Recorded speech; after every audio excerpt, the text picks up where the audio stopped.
E aí pessoal, aqui é o Edu Bacanin, sejam bem-vindos à Sorte Online Brasil. E galera, no vídeo de hoje, o nosso segundo vídeo da Maratona Alicization.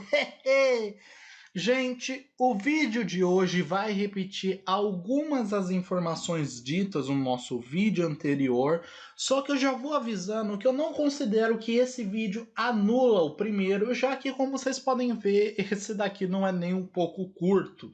Eu considero esse vídeo e o próximo temas muito complicados e que eu tive que separar porque senão ia ficar muita informação e vocês iam ficar afirmando que o vídeo está confuso. Só o contexto do primeiro vídeo eu já tive que resumir demais. Na minha ideia original ia ser muito mais complexo, ia ter muito mais coisa. Então, em prol de deixar o vídeo mais legal para vocês, eu recomendo que vocês assistam o vídeo anterior, para quem ainda não viu. Se quiserem ver o vídeo de hoje logo em seguida, beleza? Aí é com você. Mas por favor, gente, vai lá, assiste o primeiro vídeo. É o início da maratona, tá dando trabalho resumir tudo isso para vocês. Então, valorizem os vídeos aqui do canal e vamos logo com o vídeo de hoje. Bem, pegando a deixa do nosso vídeo anterior, o plano do Kikuoka era construir uma inteligência artificial capaz de matar. Tá, Edu, mas quando começou o interesse dele em algo desse tipo? Em 2021, com o anúncio do Nerve Gear. Mas mais tarde eu volto nisso. O que importa aqui é o contexto do personagem, onde ele iria fazer parte do beta do Sword Art Online. Não sabemos como ele conseguiu ser um dos 1000 beta testers e nem quanto tempo ele ficou. Afinal, as descrições disso são muito simplistas, muito vagas.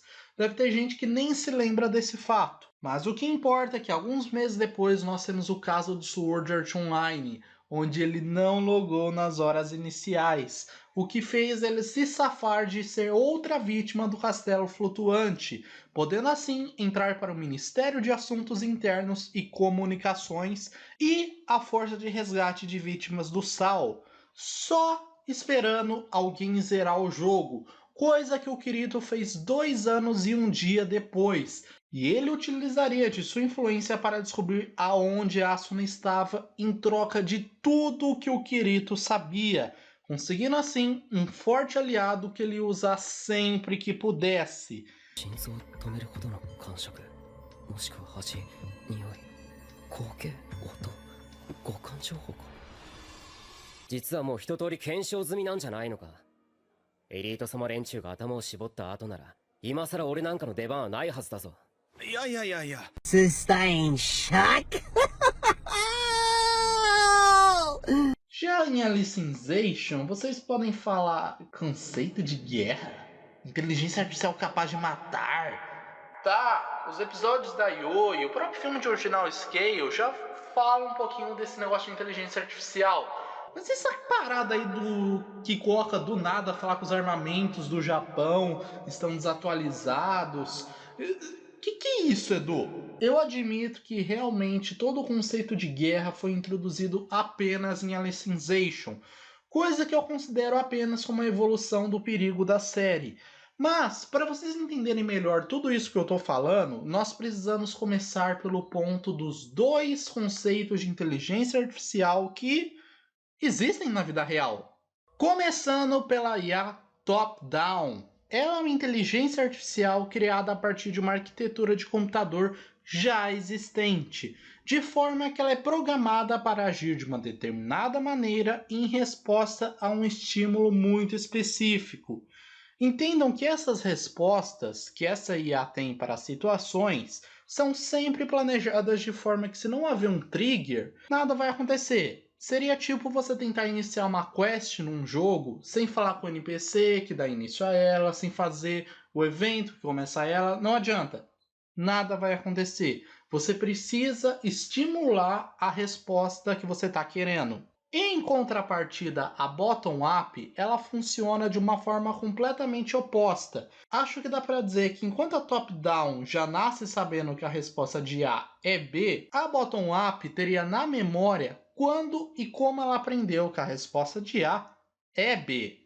E sim, eu sei que vocês vão dizer, mas e a Yui? Mesmo que as reações dela sejam muito naturais, isso se deve ao funcionamento complexo dessa inteligência artificial, já que o Sword Art Online usava programas, como a própria Yui, que funcionavam no top-down, só que eles conseguiam ler, interpretar e copiar o comportamento humano. Tanto que o próprio Cardinal fazia isso, com ele até mesmo reconhecendo algo que ele não sabe lidar, um sentimento muito forte, copiando aquilo e deixando para futura análise.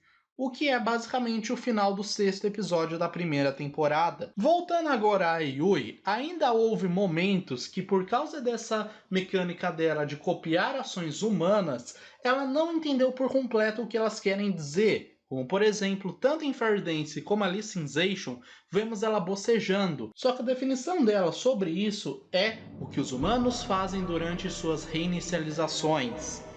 E esse não foi o único caso de algo que ela interpretou errado. Espera, mas o que o Kirito disse lá no volume 3 ainda tá valendo, Edu? Sim, nós ainda podemos considerar a descrição do Kirito de a primeira e a verdadeira a nascer como algo realmente real, que faz sentido, já que em teoria a Yui acabou indo um pouquinho além do esperado, com até um momento em específico aqui no arco, onde ela agiu de uma forma que ela mesma descreveu como irracional, indo para o lado sentimental e não lógico, não utilizando de suas bases de tudo que ela já havia adquirido até então. Deixando claro que o Kikuoka realmente queria, nós podemos partir para o nosso próximo ponto, que é como é que o Kikuoka iria construir uma inteligência artificial assim, sozinho? Para o desenvolvimento de algo tão patriótico, o Kikuoka precisava de uma série de profissionais capacitados, de forma que todos esses profissionais japoneses não só iam ajudar o seu país, como também cada um ia cumprir o seu trabalho em específico. Se alguém se ferisse, teria médicos. Se precisasse de pessoas que entendessem melhor como funciona o cérebro humano, tá aí. Algo muito bem planejado e feito até em turnos. Com isso é criada a REF, com o nome da empresa fazendo referência a um poema nonsense chamado Jaguadarte, em português, ou Jabberwock, em inglês. Vale citar que essa obra está disponível no livro Alice através do Espelho, que é a sequência de Alice no País das Maravilhas, do Lewis Carroll. Porém, toda essa questão da ref, referência a Jaguardarte, é complicada demais para esse vídeo. Vamos seguindo, deixa isso para lá, para outra hora. Voltando agora à ref do universo de Sword Art Online, o conceito da IA perfeita que eles estavam buscando tinha um nome. E sim, eu tô falando além da bottom-up. Artificial, Lab, Intelligence, Cybernetic, Extents. Eu sei que o meu inglês aqui foi terrível, mas eu ainda poupei vocês de tentar arranhar isso aqui simulando como um japonês falaria. Então não se esqueçam de me agradecer. Mas, como podem ver também, isso se torna um acrônimo de Alice. Mais uma referência. Pois é, mas vamos continuando. Ainda existe outra parada com a REF, nesse caso, com essa equipe fazendo uma descoberta revolucionária sobre o cérebro humano. Por isso é lá que eu falei do negócio de ter pessoas de várias profissões executando seus trabalhos. Mas antes de falar disso, precisamos falar de outra peça fundamental do projeto Alicization. Higa Takeru, mais um aluno do professor Shigemura, tal como Kayaba, Rinko e Sugou. A missão dele seria seguir o legado dos anteriores na criação de aparelhos de full dive e criar algo que pudesse ajudar o projeto Alicization, uma vez que sim, no ponto em que estamos na hora de Sword Art Online, a tecnologia VR já estava sendo testada por militares. Por isso eu expliquei todo aquele conceito de guerra no nosso primeiro vídeo, que se amarra ao artigo 9 e as motivações o Kikuoka que foram a intro desse vídeo aqui. Com o Japão estando totalmente defasado belicamente. Basicamente, entendam que diferente de, sei lá, um Flight Simulator, o que conseguiria ser feito com o Full Dive teria muito mais utilidade. Mesmo que, né, ainda não é perfeitamente realista, né? 自然光が与える皮膚感覚のエミュレーションも考えないとな。 Essa cena é maravilhosa, eu adoro ela. Então, usando isso como base, eles iriam treinar as inteligências artificiais para pilotar drones, veículos aéreos não tripulados, poupando assim o risco de pôr a vida de um soldado em risco, fazendo essa pequena aeronave ser completamente invisível a radares, já que como ela é muito menor, todo o seu funcionamento conseguiria dar esse ar stealth dela. Tanto que algo muito interessante, mas que foi assim ignorado de uma forma ridícula no anime, seria o seguinte: no ponto da tecnologia do Sword Art Online que temos aqui, estavam sendo usados capacetes VR semelhantes ao Nerve Gear que seriam usados para pilotar esses drones. Ou seja, seria tipo você pilotar um avião mesmo, um jato da Força Aérea. Só que os soldados estariam protegidos em uma base militar a quilômetros e quilômetros de distância onde a nave estaria. Mas tem um pequeno problema, e esse é chamado de PEM, Pulso Elétrico Magnético, que basicamente ele desativaria o drone. Como ele estaria funcionando aqui com micro-ondas, não ia adiantar nada, ele simplesmente ia cair. Caso perguntem o motivo disso tudo, aqui história real se mescla com a lore, então se liguem para não trocar as bolas. Gente, eu cito história real nos meus vídeos com o que eu sei e o que eu consegui pesquisar, mas não é por isso que vocês têm que levar tudo ao literal, tá, gente? Pelo amor de Deus, isso daqui não é vídeo de história, isso aqui é vídeo de anime. Drones de uso militar foram utilizados na guerra do Iraque pelos americanos, só que acontece que 10 anos antes dos eventos de Alicization, ou seja, lá para 2016, curiosamente o ano que o arco acabou nas light novels, os Estados Unidos se infiltraram no Oriente Médio, novamente com essas naves. Porém, aqui de novo eles foram derrubados por PM. Ou seja, uma promissora arma se tornou um simples brinquedo de criança que você quebra 5 minutos depois que tira da caixa na noite de Natal. Me derrubaram aqui! Ficando claro, como podem ver, era uma grande impasse mundial de construir um bom drone, um drone que servisse para o uso de guerras. Coisa que uma IA pilotando um drone poderia solucionar, pelo menos em teoria. Só que tinha aquele papo que o Kikoka sabia muito bem. A qualquer momento, os Estados Unidos poderiam mostrar oficialmente a primeira inteligência artificial altamente adaptável desenvolvida por eles. Não é que o Japão saiu na frente, pelo menos supostamente, nesse ramo de IAs, que outro país também não estava pesquisando isso secretamente. Então a REF estava numa verdadeira corrida contra o tempo. Eles poderiam qualquer dia acordar e descobrir que eles estavam atrasados, que os Estados Unidos já tinham desenvolvido essa IA. Então, com medo de um próximo ataque, o Japão sairia na frente, talvez tendo as IAs mais avançadas que se tem notícia para defendê-los em caso de um ataque à nação. Papo furado? Pode até ser, gente, mas isso é o que o personagem Kikoka Sejiro disse lá em Sword Art Online Alicization. Se realmente a intenção dele era defender o Japão, se realmente os Estados Unidos poderia chegar nesse ponto, ou se talvez o Japão poderia ser atacado, isso a gente nunca vai saber. Isso as motivações do personagem. Eu só tô passando elas aqui para vocês entenderem. Mas, como ficou claro, ele tem, assim, algo bem palpável. Algo que você pode falar, ok, eu não concordo com isso, mas eu entendo. Mas, e o Higa, que até agora eu falei que ele ingressou no projeto Alicization, mas eu não dei as motivações dele por causa disso. Então, existe um período da vida do Higa que não é muito explorado, na verdade só tem isso que eu vou falar agora, onde ele estudou lá numa universidade na Coreia do Sul. Acontece que ele tinha um amigo nessa época, e esse serviu justamente aonde? No Iraque, onde ele acabou morrendo para um homem-bomba. そんでまあこの世界から戦争がなくなることはないとしてもせめて人間が死なずに済むようになるんならってガキっぽい理由っすけどね。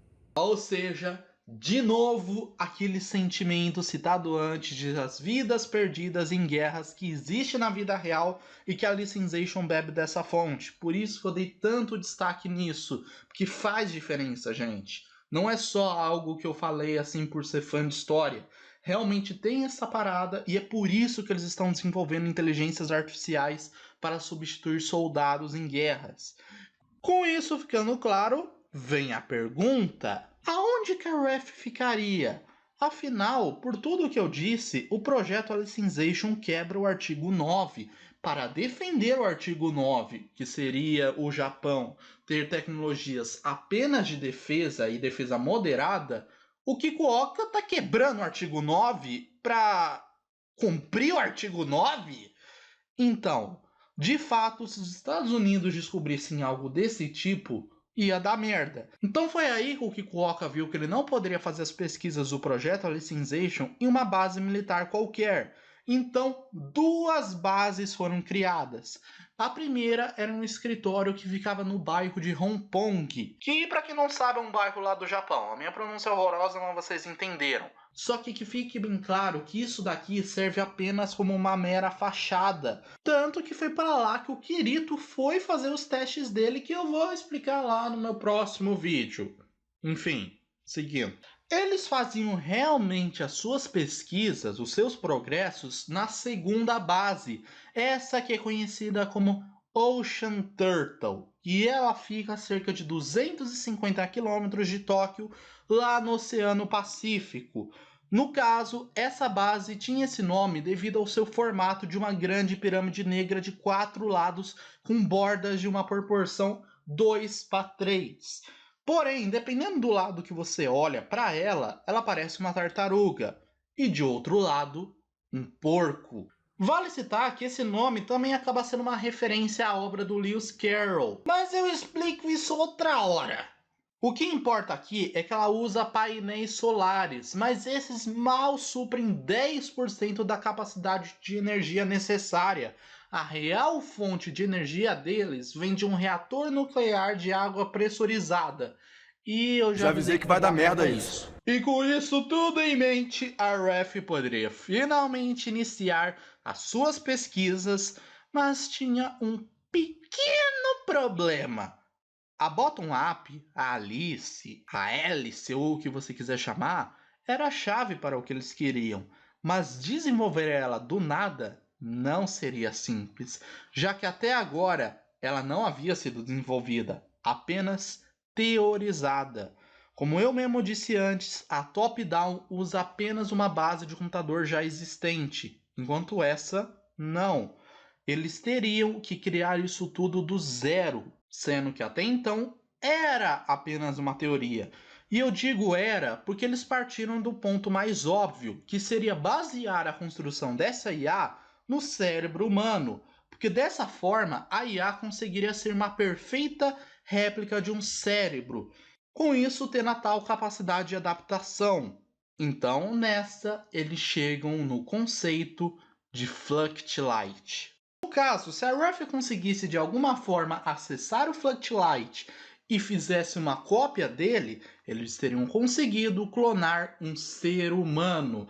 E eu sei que isso aqui já está bem óbvio pelo tanto de vezes que eu cito inteligência artificial, mas vamos lembrar que isso vai replicar ele de forma artificial e não biológica. Mas sim, isso ainda é um processo de clonagem, já que com ele viram todas as memórias e experiências, transformando assim esse conceito na possibilidade de pegar um soldado e replicá-lo. 人工知能たちの権利。あなたたちの言う人工フラクトライトには人間と同等の思考能力があるのでしょう。彼らに生身の肉体はないんだよ。でも生きている人間と変わらないわ。 Calma lá, Suna, a gente vai chegar lá. Eu não vou tocar nesse tópico no vídeo de hoje. Um dia a gente chega. Então prestem muita atenção nas minhas explicações aqui. Eles só precisariam de um casulo para poder abrigar esse Fluctilight clonado. A questão a respeito de corpos metálicos eu explico em outro momento. Isso não encaixa muito bem agora. A gente por enquanto vai ficar em lugares para poder abrigar um Fluctilight ou o próprio caso de poder colocar ele num drone. Para fazer isso tudo, eles precisariam de um novo aparelho de full dive, obviamente com o Regal desenvolvendo. Podem ver a volta que eu tive que dar para chegar até aqui. E a gente ainda está no segundo vídeo dessa maratona. Com isso é criado o STL, sigla de Soul Translator, o tradutor de almas. Nesse caso, um aparelho de quarta geração de full dive com uma origem curiosa. Mas primeiro, vamos voltar um pouquinho na série, logo após Kayaba ser derrotado lá na sala do 75º boss da Aincrad e falar com Kirito e Asuna. Aqui, logo após isso, ele fez uma cópia da sua própria consciência e depois se matou com seu Nerve Gear. Como vemos, essa cópia já deu as caras lá em Fairy Dance e Ordinal Scale, provando que mesmo que esteja biologicamente morto, Kayaba ainda vive. Acontece que, como vocês podem ver, isso daqui é o básico do conceito de clonagem de Fluctilight. É claro, visto de uma forma muito mais simplista e com o Nerve Gear do Kayaba, mas a base já está aqui. Até o anime acerta nisso e a primeira temporada já havia conseguido a audácia de não cortar esse detalhe. Mas eles cortaram a cena da Rin. Ah, tem uma coisa. Não é só isso.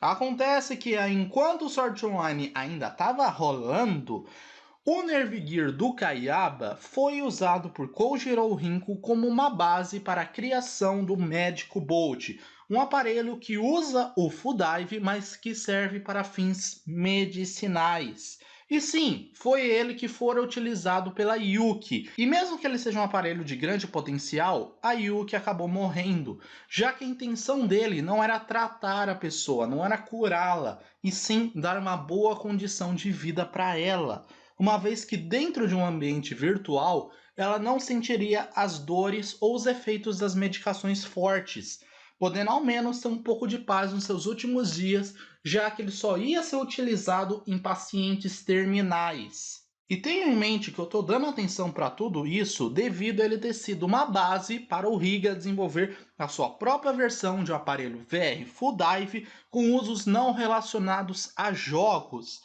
Lembrando aqui, o Nerve Gear e o Amsphere são aparelhos VR Full Dive de segunda geração, com supostamente a primeira sendo que nós temos hoje em dia, já que até então não foi citado nenhum aparelho de realidade virtual de primeira geração na série SAO. O máximo que nós temos, o aparelho mais assim antigo, é o próprio Nerve Gear. O Magic Bolt é de terceira geração por ser superior ao Amsphere, e o STL é de quarta, mas que fica uma coisa bem clara que eu vou explicar melhor em um próximo vídeo.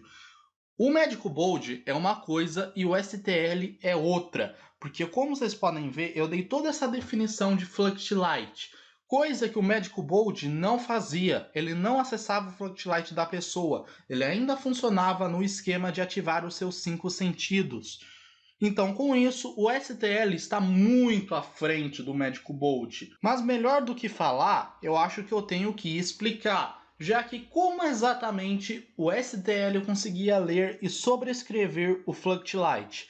Bom, galera, nós chegamos finalmente na reta final desse vídeo com o conceito de MVD, Mnemonic Visual Data, ou em português, Dados Visuais Mnemônicos.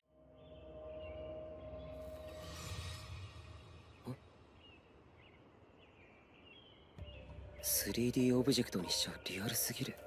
Em suma, são registros do processamento dos dados visuais na Fluctilight. Ao olhar para algo ou alguém, isso é refletido e captado pelas nossas retinas e convertido em sinais nervosos que são mandados diretamente para o nosso cérebro, chegando aos neurônios e, enfim, a Fluctilight, permitindo enxergar e compreender esse algo ou alguém como real. Mas assim, vamos colocar um exemplo para entender melhor. Vamos supor neve. Eu acredito que a maior parte do público do meu canal é residente do Brasil. Deve ter um ou outro que são de países que falam português, mas acredito que a maioria é do Brasil mesmo. Por mais que existam alguns estados onde chega até mesmo a nevar, direto falam isso no jornal até, Eu acredito que vocês, na sua maior parte, nunca viram neve assim diretamente. Pelo menos não os burguesinhos que já foram para outros países, né? Eu mesmo nunca vi, eu só vi pela televisão. A questão é que, sendo você uma pessoa que já viu neve, vamos supor que você entre em um STL. Toda a informação sensorial adquirida, a temperatura, gosto, densidade, textura, enfim, tudo que você conseguir adquirir ao vê-la, tocá-la, será transformado em informação digital. E a partir disso, o STL poderá ativar esse tipo de memória nas pessoas. O que é diferente da neve simulada que vemos, por exemplo, no episódio da Sati e da Liz. Com essa aqui em MVD sendo totalmente indistinguível da vida real para qualquer pessoa. E isso é o ponto onde eu tenho que dizer para vocês que a estrutura de processamento dos dados visuais já havia sido completamente entendida antes mesmo do arco Alicization começar. Infelizmente a gente não tem as datas muito específicas disso, mas entendo que quando a gente vê o primeiro momento de Alicization, isso tudo já havia sido completamente compreendido. Então, dessa forma, você não precisa ser o paciente zero, você não precisa ser a pessoa que vivenciou neve. Se você entrar em um STL, em um mundo virtual criado por ele, a informação digital de neve pode ser sobrescrita no seu Fluctilight, de forma que você vai ter uma experiência realista de neve, mesmo que você nunca tenha visto neve em toda a sua vida. Eu espero que eu tenha conseguido deixar bem claro esse exemplo, porque é a melhor forma de explicar o conceito dos dados visuais mnemônicos e é algo, se vocês forem ver, bem fácil de entender e é uma baita evolução na série. Tá, Edu, mas eu acho que eu ainda não entendi. Tá bom, cara. Se é pra puxar um exemplo que vai fazer tudo isso ficar ainda mais claro, quero que se lembrem do episódio da Sílica. この層はフラワーガーデンと呼ばれていて、フロア全体が花だらけなんだ。 Aqui na Light Novel é descrito que o Sword Online ele tinha um sistema de foco em assim coisas pequenas, como as próprias flores. Dessa forma, ele fazia com que não puxasse muito de processamento, ou seja, que uma máquina conseguisse rodar o Sword Online. Infelizmente, a galera do anime, que nunca leu uma Light Novel, não vai entender muito bem isso. Porque essas coisas pequenas, elas ficariam em assim, uma resolução mais baixa, em low poly. Mas quando o jogador focasse o seu olhar na flor, aí sim a flor ia ser renderizada em todos os seus detalhes, em todo o seu esplendor para aquela pessoa em específico. Então, o STL não precisa disso. Mas calma que ainda tem mais explicações para eu falar, então vamos seguindo. Algo interessante, mas que eu ainda não falei, é que os mundos virtuais criados pelo STL, tal como dos aparelhos antigos também, conseguiam rodar com NPCs. Óbvio que aqui não seria para o mesmo princípio que em jogos, afinal, o mundo criado pela Ref, usando a semente, o Underworld, que também é uma referência a Alice, já que originalmente o nome do livro ia ser Alice Adventures in Underground. Mas na realidade podemos enxergar esse nome também como uma referência ao fato que ele é um mundo dentro do mundo. Enfim, tô desviando o assunto, voltando. O Underworld, ele não é um jogo virtual, ele é um mundo virtual. E agora, nesse contexto, vocês precisam entender que sim, existiam NPCs dentro do Underworld. Porém, não confundam as explicações. Os NPCs serviam meramente para deixar o Underworld com mais... gente! Só que o Rick teve tanta vontade de descrever isso quanto eu tive de assistir o War from the World até o final. Então só aceitem que tinha NPC no Underworld. Só aceita. Mas agora vamos voltar para a Ref e a corrida deles de criar a IA perfeita. Bem, uns minutinhos atrás eu citei o Casulo que iria abrigar um Fluctilight clonado. E não, eu ainda não vou falar desse robô debiloide, e sim do Light Cube, que é um supercomputador quântico que armazena um Fluctilight simulado. Lembrando que isso aqui, gente, não é um corpo. Ele é uma mera pequena caixa metálica que consegue abrigar um Fluctilight, já que podemos entender ele como um HD gigantesco de teras e mais teras, que pode abrigar tudo que uma vida humana armazena. Na verdade, todo esse conceito do espaço de memória de um Fluctilight, todos os detalhes que levam a uma informação digital, tudo isso é muito complicado e fica para outro momento. Então já fique em mente aí o tempo de vida de um Fluctilight. Isso vai ser explicado depois. A questão é que os Light Cubes, mais precisamente os 200.000 existentes, ficavam em um lugar da Ocean Turtle, uma grande concha de metal totalmente reforçada por fora que se chama Light Cube Cluster. Lembrando que ele em si não abriga nenhuma alma. Os que abrigam alma são os Light Cubes. O Cluster é meramente uma aglomeração de todos eles. Mas aí vocês devem se perguntar: pera aí, Edu, mas tem algo que você ainda não explicou que eu estou confuso.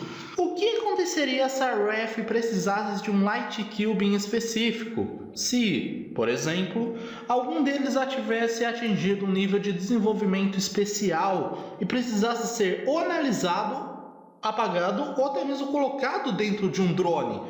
Como que a Ref iria achar um entre tantos existentes? Acontece que uma vez que um Light Cube fosse extraído, ele passaria por diversos canos que estão sobre toda a Ocean Turtle e sairia nas escotilhas que estão localizadas nas duas salas de controle da Rife. Tem uma escotilha para essa sala. Pode ver ela aqui.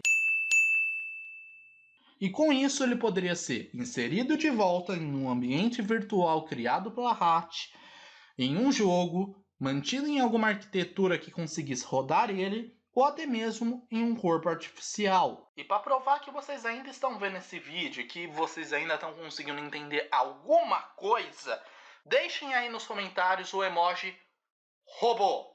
Por favor, não comentem só isso, gente. Olha o trabalho que eu tô tendo para explicar tudo isso. Olha o tempo de vídeo e até então a gente ainda nem chegou no Kirito nos testes dele. Então, comentem aí alguma coisa no vídeo e deixem um emoji robô. Quando a gente chegar nesses corpos artificiais, vocês vão entender. Na verdade, a galera do Dominação Mundial, que viu War from the World na época, já entendeu porque eu tô falando disso. Mas enfim. O ponto é que vocês já entenderam toda a questão básica do Light Cube e do Light Cube Cluster, mas ainda tem mais uma coisa que se junta ao Cardinal System, já que, o mundo virtual criado por eles usaria a semente como base. E uma vez que foi a semente o que o Kayaba deixou, permitindo qualquer um criar o seu próprio mundo virtual parecido com o Sal, ela não atua apenas como uma base, e sim, ela carrega dentro de si o próprio sistema cardinal de forma simplificada, mas que ainda contém os seus dois processos, onde o principal realiza controles de equilíbrio no mundo, já o subprocesso realiza verificações de erro no principal. E até aí, beleza, algo autônomo que poderia existir por longos períodos de tempo sem supervisão humana. Tá aí o motivo pela qual o Sword Online foi um jogo possível. Mas não é só isso, galera. O Underworld já tinha um terrível monstro que vocês vão aprender em um vídeo futuro. O problema é que justamente toda essa parada da explicação do processo principal vai deixar ele ainda pior. Mas como desgraça pouco é bobagem, agora Underworld estaria vulnerável a algo muito pior que o próprio Kayaba percebeu no fim do mundo. Nesse caso, muito mais prejudicial e estando relacionado ao Main Visualizer, um supercomputador quântico onde todos os Light Cubes e seus Fluctilights estariam conectados, sendo ele o responsável pelos dados massivos de mundo, como geografia e arquitetura. E isso quer dizer que toda a parte de criação de mundo, uso da semente do Kayaba, algo mais realista que o Full Dive tradicional, encontrar o pessoal adequado e partir para uma teoria viável para a criação da Bottom-Up, havia sido atingida pelo Kikuoka. Ele estava muito perto de pôr em mãos a inteligência artificial perfeita, mas transformar isso tudo na Alice que ele tanto queria eram outros 500. Então agora eles precisavam sair do processo de clonagem e tornar possível a real primeira inteligência artificial autônoma altamente adaptável da REF. De fato que uma vez que todas as inteligências artificiais estivessem prontas, elas e seres humanos poderiam interagir através de aparelhos VR de forma completamente realista, de forma que fosse totalmente indistinguível saber o que é um ser humano e o que é uma IA. Só que, como eu disse, isso era um pouco mais difícil do que parece, já que a REF conseguiu a audácia de ao mesmo tempo subestimar e superestimar esses Fluctilights, de forma que eles teriam grandes problemas, mas isso só vai vir na parte dos testes do projeto Alicization, já que finalmente esse vídeo acabou. E nossa, mano, que negócio difícil, cara. Mais de 30 minutos de vídeo e ainda falta um monte de coisa. Eu ainda tô na fase 1, cara. Mas enfim, gente. Só lembrando vocês que o próximo vídeo não vai ser nem um pouco curto. Se surgir alguma dúvida em vocês no vídeo anterior, nesse vídeo ou até mesmo no próximo, podem deixar aí nos comentários. Esse tipo de coisa também valoriza o vídeo, porque assim eu posso pegar esses temas e fazer vídeos fillers explicando essas coisas que podem ter ficado mal explicadas, já que nem tudo assim eu consegui realmente entender por completo. Muita coisa eu levei meses para entender, precisou de trocentas revisões de outras pessoas para que o vídeo ficasse do jeito que eu queria. Então é isso, gente. Se preparem, logo logo já tá saindo o terceiro e último vídeo e é isso. Acabou! Tela final aí pra vocês, escolhem um vídeo pra vocês verem. Se quiser fazer parte da vanguarda, se inscreve aí no canal. Compartilha esse vídeo para o canal chegar nas linhas diferentes do YouTube. É isso, gente. Tchau!